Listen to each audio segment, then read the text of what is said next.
Hello, little lambs. Grey Wolf here with the lovely Miss Scarlet. Welcome to Storytime with Among the Sheep. We have a spine-tingling story for you today from the demented mind of Miss Scarlet. I have a lot of time on my hands, okay? And I'm busy hunting children in the woods. So sit back, relax, turn off the lights, wink, wink, and get ready for a fight.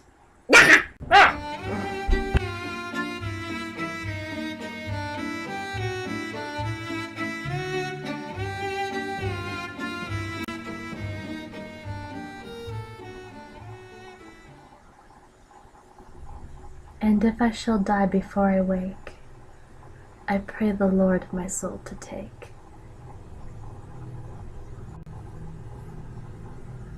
The house was draped in curtains of darkness, and uneasy silence filled the rooms. Faint trickles of moonlight streamed in through the windows, providing a weak light and visibility to the inside of the house. Storage boxes were tucked into the attic, filled with toys, charms, and various knickknacks that were waiting patiently to be forgotten. Only one box was a disturbance to this calm as its anxious inhabitant fought tirelessly to free itself.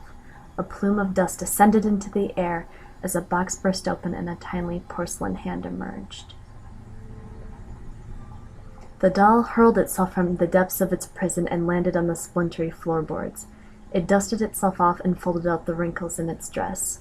Round marble eyes transfixed themselves to the door that had been carelessly left open.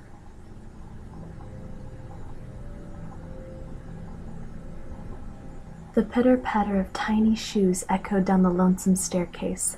When the doll arrived at the bottom of the stairs, it peered down the hallway at its destination. The door to a child's room was ajar and seemed a welcome invitation to the wretched little toy. It cracked a smile and rushed hurriedly towards the room. A crib was tucked into the corner of the room. Nestled in its comfort, a baby girl slumbered. Beside the babe, a soft and precious teddy bear kept her company. The doll narrowed her eyes at the bear and rushed at him with vicious intent.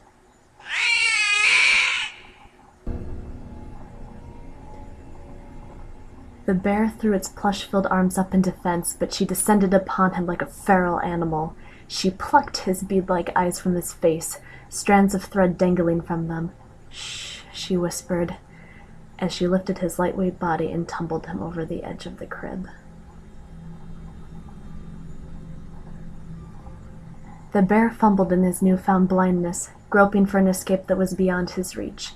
Descending upon him, the doll meticulously ripped open his seams and plucked the stuffing from his body, handful by handful. "I want to stay," the bear murmured. "I want to play," the doll replied.